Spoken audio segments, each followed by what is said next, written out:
What's going on, everybody? We have an NFL trade to talk about. It is not a major, big splash type of trade, but it is a significant trade in the NFL. The Minnesota Vikings are sending defensive tackle Harrison Phillips, who has been a starter on this team, over to the New York Jets in exchange for a sixth-round pick and a seventh-round pick swap in 2027. Now, why did the Vikings do this when this guy was just their starter last year? Well, couple of reasons why. The first and foremost is they revamped the line on offense and on defense. They brought in Jonathan Allen, Javon Hargrave, and they got plenty of D-line depth in that room.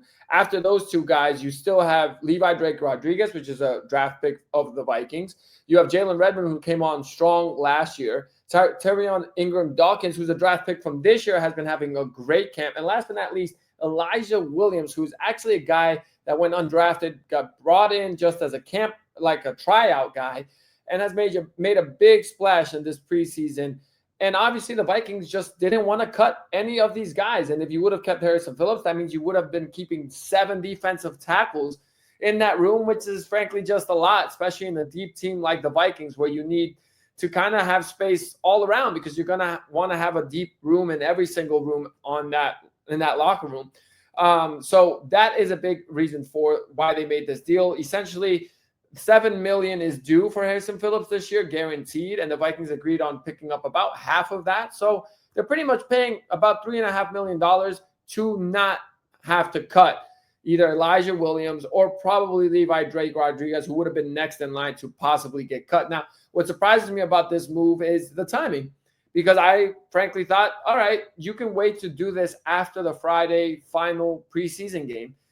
But because now, if for some reason anybody of these backup, obviously Jonathan Allen's not going to play and Javon Hargrave, the starters aren't going to play. But if any of these depth pieces get hurt in that game and have to go on IR, they don't count as a roster spot. So you could have still kept Harrison Phillips.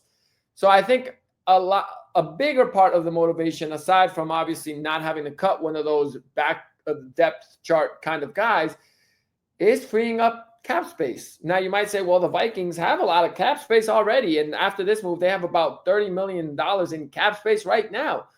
But Harrison Phillips is due $7 million next year as well, guaranteed. So, and next year, as of right now, the Vikings are already over the cap for next year, which obviously doesn't mean they have to cut and get rid of everybody. When you re-sign somebody like a Jonathan Grenard, who probably will get re-signed to a great deal next offseason, assuming he has a good year this year, you know, a lot of that salary that would be guaranteed next year and taking up a big hit in the cap now would become a signing bonus, for example, and you would free up some cap space that way. So they would need to do a lot of restructures next summer to get under the cap, which most teams, this is the way they function and will do.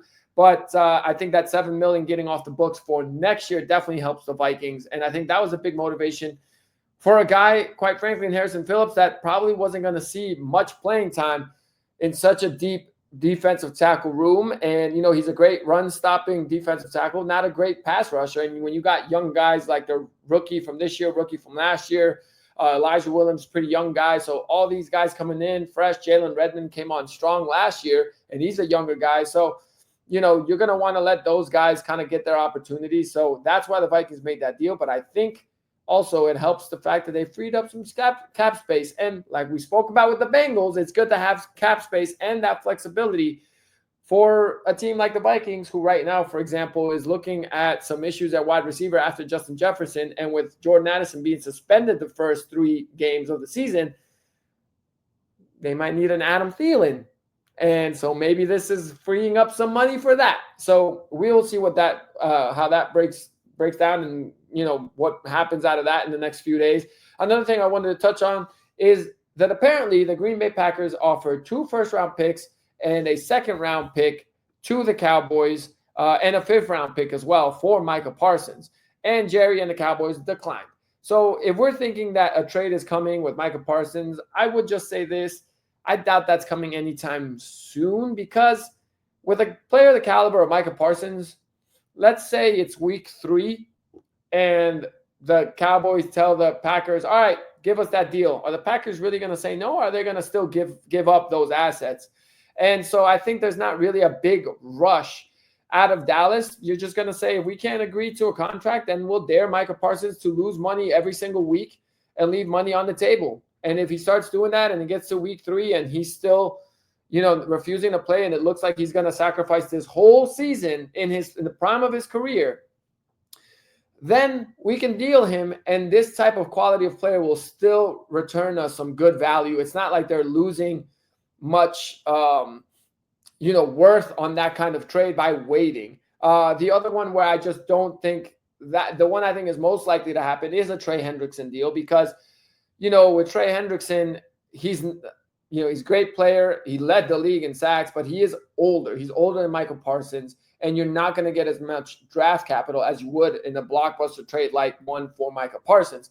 And I think, obviously, with that, a guy that has made his money is more likely to leave money on the table as the season goes along. So he has more of, I guess you could say, leverage with the Bengals than someone like Micah Parsons does, who, quite frankly, if it got really ugly, the Cowboys could really screw him over. They could just not give him a contract extension. He could miss all season if he wanted to put his foot down and be on a power trip and say, I refuse to play. I will sacrifice my pay for this season and skip this whole year.